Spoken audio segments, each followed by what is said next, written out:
Let me tell you about a cold, bright Saturday morning in late September of 1986. Behind the old fairgrounds on the edge of Magdalena, New Mexico, when a man named Walter Kemper paid $70 for a thing that the whole county had agreed was worth nothing. And the loudest man on that auction lot laughed at him into a microphone in front of his neighbors. Walter did not laugh back. He just lifted his hand off the rail, the bid already his, and looked at the thing he had bought. A fire-warped steel hotel safe, about 2 feet square, 470 pounds of dead-burned metal sitting alone on a wooden pallet under the canvas awning. The green japanned paint had cooked off in the heat 16 years before and left the body bare gray steel. The door was bowed outward from the inside, the way a tin can swells when something has gone wrong with it.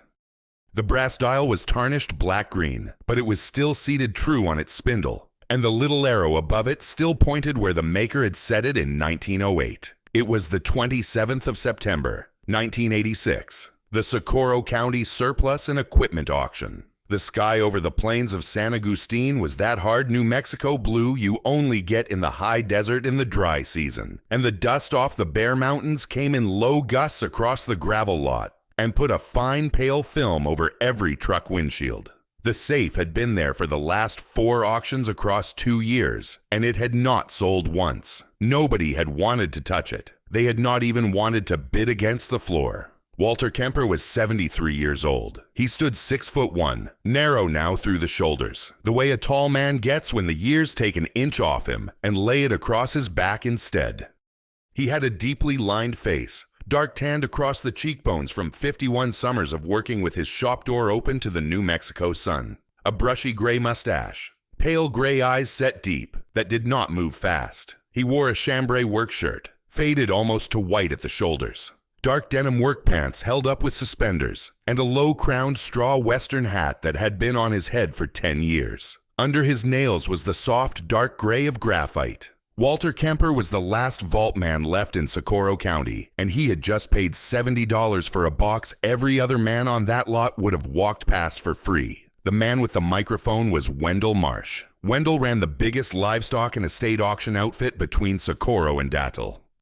He was 48. Heavy in the chest and the gut, with a clean-shaven pink face and gelled brown hair. Dressed that morning in a brown polyester sport coat, a cream western shirt, and a bolo tie with a turquoise slide the size of a $50. His ostrich boots had never seen the inside of a corral. He had a turquoise Cadillac Eldorado parked at the gate with a CB whip antenna and white leather seats, and he had the loud confidence of a man who had been told for 20 years that he was funny by audiences who needed his business. $70, Wendell said into the microphone, slow enough for the men along the fence line to hear it twice. $70 for a brick that don't open. Old man, you just bought yourself a doorstop. He coined the name right there in front of the crowd, and it stuck to Walter for the rest of that autumn. The doorstop. The men along the chain link laughed because Wendell laughed, the way a crowd does. Walter said nothing. He had learned a long time ago that a lock does not answer to noise. What none of those men knew, what Wendell Marsh, standing pink and pleased with himself at the auctioneer's stand, could not have known, was that this safe had come out of the Aragon House Hotel. The Aragon House had burned to its adobe and brick foundation on the night of November the 11th, 1970, 16 years before, and the 80-year-old Hispano hotelier who had owned the place, a man named Esteban Aragón, had walked back into the burning lobby that night after the last guest was out, and he had died in the manager's office at the back, and Magdalena had buried him and called him a sentimental old man who had run into a fire for a hotel. That had been the story this town had told itself for 16 years.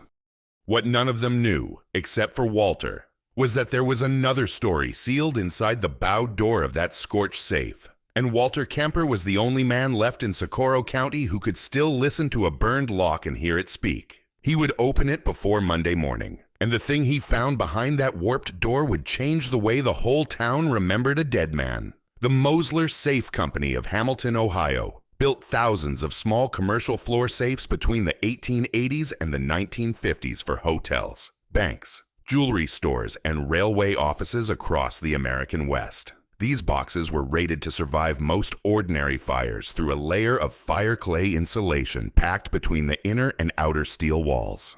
The combination locks inside were 3-wheel pin tumbler mechanisms, machined to tolerances of a few thousandths of an inch. A fire hot enough to warp the outer door could often leave the wheel pack completely intact inside the protected core, which is the principle that made 19th century hotel safes legendary survivors of building fires across the West. Part 2. Now here is what you need to understand about Walter Kemper before this story goes any further. Walter had been turning safe dials since he was a boy of 16, apprenticed in 1929 to a Polish vaultman named Leon Pilarski, who had come west from a long career in Chicago and opened a one-room safe shop on Kelly Avenue in Magdalena. Leon Pilarski had hands that never hurried, and he had told Walter on the first morning of his apprenticeship, "A safe is not a problem, my young friend. A safe is a witness. It will tell you what it saw if you ask it slow enough." For 51 years after that morning, Walter had asked safes what they had seen. He had served the Santa Fe Railway out of the Bellin Yard for 19 years, opening payroll boxes after the keys had gone down a sump, or a clerk had died on a Friday afternoon and left the combination in his head. He had served 2 regional banks across central New Mexico. He had opened hotel safes for grieving widows and bank boxes for confused children of dead parents. He had freed a little girl from a steamer trunk in Socorro in 1963. And he had cracked the vault at the First State Bank in Belen the morning the only man with the combination was killed in a car wreck on Highway 6. He had a degree of skill that Socorro County had quietly stopped having any use for. The new banks came factory sealed from Diebold, and the new houses came with brass deadbolts from a catalog. And a man with graphite under his fingernails and a feeler gauge in his coat pocket was a thing the modern world was politely finishing with. Walter knew that. He had bought the safe anyway. He had bought it because of the dial, while the other men at the auction had kicked the tires of a flatbed trailer and bid each other up on a Massey Ferguson tractor with a cracked block. Walter had crouched down by the burned box for 12 minutes with his reading glasses pushed down his nose and his ear about 6 inches from the brass face. And he had turned the dial once, slow, all the way around. He had felt the wheels still moving inside, scorched on the outside, but the works were intact. A fire hot enough to warp the door had not been hot enough, or not long enough to seize the wheel pack. To Wendell Marsh standing at his microphone, the safe was a ruined hunk of steel. To Walter Kemper, it was a sealed letter that nobody had been able to read for 16 years, and he had spent his whole life learning the only language it spoke. It took 2 younger men from the auction crew and a come-along to load that safe into the bed of Walter's 1968 Chevy pickup. The truck sat down hard on its springs. Wendell watched from beside his turquoise Eldorado and said something to the man next to him, and the man laughed. Walter tied the safe down with 4 ratchet straps, checked each one twice, and drove the 11 miles back into Magdalena at 30 miles an hour with his hazards on. He did not hurry. He never had. There is a kind of patience that looks like weakness right up until the moment it doesn't. And Walter Kemper had a whole lifetime of it tied down in the bed of that truck. Now here's the part that matters. The story got around Magdalena before the safe was even off the truck. By Monday afternoon, men who had not set foot in Walter's shop on Kelly Avenue in 3 years came by on thin excuses. A key cut, a padlock examined, just to lean in the doorway and see the scorched box squatting on the workshop floor. Henry Vigil, who ran the feed store on First Street and had known Walter since before the war, stood in the door a long minute and finally said it plain. "Walter, you gave a stubborn old fool $70 for a thing that won't never open. What's got into you?" Walter was at the bench rekeying a Schlage deadbolt for a customer, and he did not look up. "It'll open," he said. That was the whole of his answer, and Henry went away shaking his head. By Wednesday morning, the doorstop was what they called it at the Bear Mountain Coffee Shop. Said warm enough, but said all the same. Wendell Marsh told the story at the counter twice, building it bigger each time. The old vault man and his 400-pound paperweight. And the men laughed because Wendell laughed. Walter heard about it and did not answer. He had spent 57 years learning that a thing either opens or it doesn't, and that the noise a crowd makes has nothing to do with which. The Aragon House Hotel had been the proudest building in Magdalena once. 3 stories of red brick laid over adobe on the corner of First and Main, built in 1928 by a Hispano hotelier named Esteban Aragón, who had come up from a small inn his father had run in Belen. For 42 years, the Aragon House had fed traveling cattle buyers and railroad inspectors and married couples driving the high road between Albuquerque and Silver City. Then on the night of November the 11th, 1970, a wiring fault in the second floor wall ran hot in the cold, and the old building went up like dry kindling. Esteban Aragón, 80 years old and a widower for 9 years, had walked back inside after the last guest was out of the lobby. They had found him the next morning in what had been the manager's office at the back. The town of Magdalena had buried him in the old cemetery and said he was a sentimental old man who had run back into a fire for a building. That had been the story Magdalena had told itself for 16 years. Walter had been at the funeral. He had never believed it. And that is the part of this story that matters. In central New Mexico, the small Hispano-owned hotels that lined Highway 6 and US 60 between the 1890s and the 1960s were often the financial center of the towns they sat in. Long before regional banks reached communities like Magdalena, Mountain Air, and Belen, the hotelier was the one man in town with a safe and a ledger. Local people deposited cash, deeds, and savings bonds with him for safekeeping in his hotel box, sometimes for 2 and 3 generations, because the brick hotel was the only place in town that could survive a fire or a flood. The hotelier carried a quiet trust that did not appear on any balance sheet. Part 3. Walter got the safe into his shop on Kelly Avenue by backing the pickup up to the side door and walking the box down 2 long pine planks on a furniture dolly, 1 inch at a time, the whole Saturday afternoon. The October sun was sharp and cold, and Walter was sweating under his hat by the time the safe stood in the middle of his workshop floor, under the bare bulb that hung from the rafters. He pulled up a low oak stool and sat down across from the box the way another man might sit down across from an old friend he had not seen in many years. He cleaned the dial with a soft cotton rag and a little 3-in-1 oil. He brushed the soot from the face with a horsehair brush. The Mosler maker's name was burned off the front, but Walter knew the body by feel. A turn-of-the-century commercial floor safe, a hotel manager's box, 3-wheel combination lock, the kind built to survive exactly the kind of November night that had killed the man who owned it. He started at 7 o'clock on Sunday evening. He turned off the radio. He put his fingertips on the brass dial, and he closed his eyes. Because a man does not crack a safe with his eyes. He cracks it with the side of his hand, and the small bones of his fingers and 57 years of remembering what a wheel sounds like when it finds its gate. The heat from 16 years before had stiffened the spindle, so every turn fought him. And twice in the first hour, Walter had to stop and work penetrating oil down the shaft and wait for it to creep into the works. His hands were not young. The arthritis lived in his knuckles like weather, and on a cold night it lived in the small bones of his fingers too. But Leon Pilarski had told him once in 1930, when Walter was a boy of 17 sitting at the bench in the Kelly Avenue shop, that the lock does not care how old your hands are, only how honest they are. And Walter had carried that into the dark for 57 years.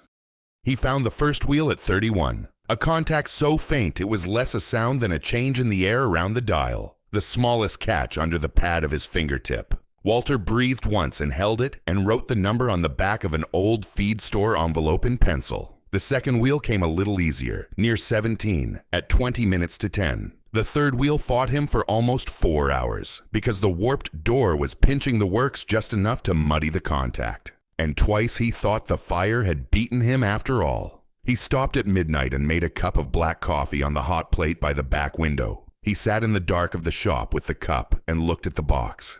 And then he went back to it. At 14 minutes past 2 on Monday morning, the 5th of October, 1986, with the whole town of Magdalena asleep and the bare bulb humming softly over his head, Walter Kemper felt all 3 gates line up under the side of his hand. He turned the handle. The bolts drew back with a sound like a held breath letting go, and the door of the safe that nobody had been able to open for 16 years swung wide on its scorched hinges. Walter did not reach inside right away. He sat on the oak stool and looked. Inside, where the fire had never touched, the steel was clean and cool, and the air that came out of the box smelled of old paper and cold metal and a little bit of mesquite smoke from 1970. There were 3 things in that safe, set there by a careful hand, and Walter took them out one at a time, and he laid them on the workbench under the bare bulb. The first thing was a leather portfolio, dry cracked but whole, and inside the portfolio was the original deed to the Aragon House Hotel, and the corner lot it stood on, paid in full, free and clear, And folded with the deed was a single premium fire and indemnity insurance policy on the building, taken out in the autumn of 1970, 6 weeks before the fire, naming not Esteban Aragón as the beneficiary, but the town of Magdalena itself. The old man had insured his hotel and left the proceeds to the place that had raised his father. The second thing was money, not paper money, which 16 years would have softened and yellowed. Gold. 40 Liberty Head double eagles in a dark blue felt roll. $20 coins from before 1908. And beside the gold roll, a thick stack of United States savings bonds. Series E war bonds from 1943 and 1944. Series H bonds from the 50s and 60s. Bought patiently across 40 years and never cashed. Walter was no appraiser, but he had opened enough bank boxes in his life to know he was looking at something Socorro County would measure in the hundreds of thousands of dollars. The gold coins alone in 1986 were worth far more than the gold inside them. He set them down very carefully on the bench and wiped his hands on his trousers, though his hands were not dirty. The third thing was a letter. 1 page, in a steady, old-fashioned hand, sealed in a plain envelope that said only, in pencil, "To whoever cares enough to open this." And Walter Kemper, 73 years old, alone in his shop on Kelly Avenue at 2:15 on a Monday morning, put on his reading glasses and read a dead man's last honest words. Liberty Head double eagles minted between 1850 and 1907 each contained nearly an ounce of gold and were a common form of long-term savings for self-made men of the American West who did not trust paper money. Even after the Gold Reserve Act of 1934, when private gold ownership was restricted, coins of recognized numismatic value were exempt. By the 1980s, the rise of the collector's market meant that a single double eagle in fine condition could sell for several $1,000s apart from its bullion value, making a roll of 40 such coins held since the early 20th century a small fortune to whoever quietly opened the box that had been holding them. Part 4. If you are reading this, Esteban Aragón had written in his careful hand, then you had the patience to do what no one else would, and that tells me I can trust you with the rest. The Aragon house is failing. I am an old man, 80 years this autumn, and I cannot save her. But I will not let her be sold off in pieces by men who never slept a night under her roof. I have made her safe in the only way still open to me. What is in this box belongs to Magdalena, and not to my name. Build something with it that keeps. A library, a clinic, a school. Something that a child can walk into 100 years from now. I will go back tonight for the box, not for the building. The building is wood and brick, and the wind can take it. If you are reading this, then the box came through where I did not, and that is enough. A man's worth is not the noise he makes leaving the room. It is what he troubled to set aside where a patient hand would find it. Esteban Aragón. The 3rd of October, 1970. Walter read it twice. Then he folded the letter along its old creases and sat for a long while in the quiet of the shop. The bare bulb hummed over his head, and outside the front window of the shop on Kelly Avenue, the first gray light came up slow over Magdalena. He could have kept it. A man living alone above his shop, the last vault man in a county that had quietly stopped needing one, could have rolled 40 gold double eagles into the inside pocket of his canvas jacket and told nobody, and nobody would ever have known the burned box had held anything more than soot and silence. Walter Kemper took the leather portfolio, the dark blue felt roll of coins, the stack of savings bonds, and the letter. He put all of it into an old cotton seed sack from the feed store. At 9 o'clock that Monday morning, October the 5th, 1986, he walked the 4 blocks from Kelly Avenue down to the office of the Magdalena town clerk in the small adobe building on First Street, and he set the seed sack on the desk, and he said only, "This belonged to Esteban Aragón. It was never mine. He meant for the town to have it." Then he walked back to his shop and opened up for the day, because Henry Vigil's son had a deadbolt that needed rekeying, and Walter had told him Monday. The word went through Magdalena that morning the way the fire had once gone through the Aragon house. The deed was real, the insurance policy was real, and 16 years stale, but the indemnity had been written naming the town, and not an individual. And the lawyer in Socorro who looked it over said it would hold. The gold and the bonds together came to a figure that Socorro County had not seen attached to one quiet man in living memory. better than $230,000 in 1986 money, said in the name of the town by a man they had spent 16 years calling a foolish old hotelier who died for his building. The story Magdalena had told itself came apart in a single morning. Esteban Aragón had not run back into that fire for brick and timber. He had gone back for the one steel box that could keep his town, and the keeping had outlived him by 16 years, and one warped lock, and one old vault man with honest hands. Wendell Marsh heard the news the way everyone heard the news. The auctioneer who had bought whole estates by the truckload and laughed at $70 into a microphone, and coined the name doorstop in front of the whole county, said very little that week. He had stood 8 feet from that safe at 4 different auctions over 2 years, and seen only ruined steel. Because Wendell Marsh read price tags, and Walter Kemper read locks, and that was the whole distance between them. Within 14 months, Wendell's outfit overextended on a string of estate sales that did not move, and the turquoise Eldorado went back to the dealer in Albuquerque, and Wendell closed the office on Highway 60 and moved down to a smaller operation in Truth or Consequences. And Magdalena did not say much about that either.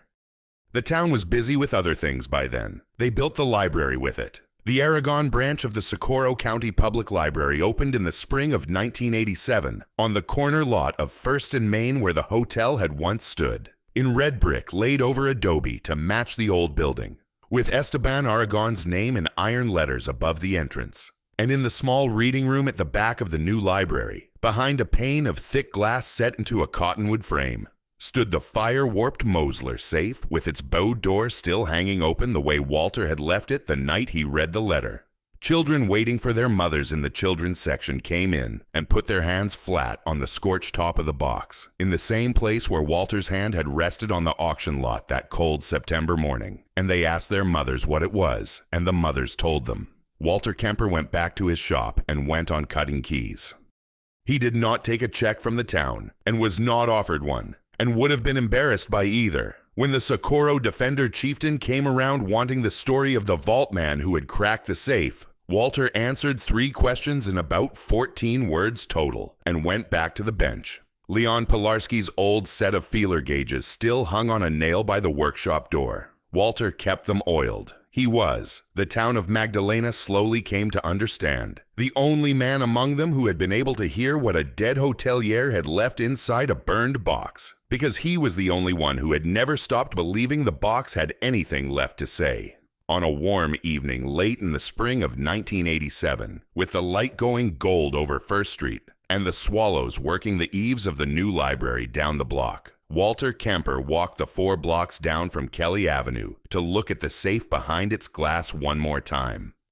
73 years old, and a little more stooped now than the September morning he had bought it. He stood at the window in his chambray shirt with his straw hat in both hands. He did not go inside. He just looked at the bowed door standing open the way he had left it, and the tarnished brass dial he had turned for 7 hours and 14 minutes in the dark, and Esteban Aragón's name lit warm in iron letters above the library entrance. And after a while, he put his hat back on his head and walked home up Kelly Avenue in the long shadows. A safe only keeps what someone trusted it to hold. The hard part was never the lock. It was being the kind of man who deserved what was waiting inside. Small Carnegie-style and town-funded public libraries built in rural New Mexico during the 1980s were often financed not by federal grants, but by private bequests and recovered legacies of older townspeople. Communities like Magdalena, Cuba, and Mountain Air built their first dedicated library buildings on the foundations of older lost structures, burned hotels, demolished mercantile stores, abandoned schoolhouses, as a deliberate act of continuity. The display of an original artifact from the lost building, set behind glass in the new library's reading room, was a common gesture meant to preserve the local memory across generations of children who would never have seen the original place.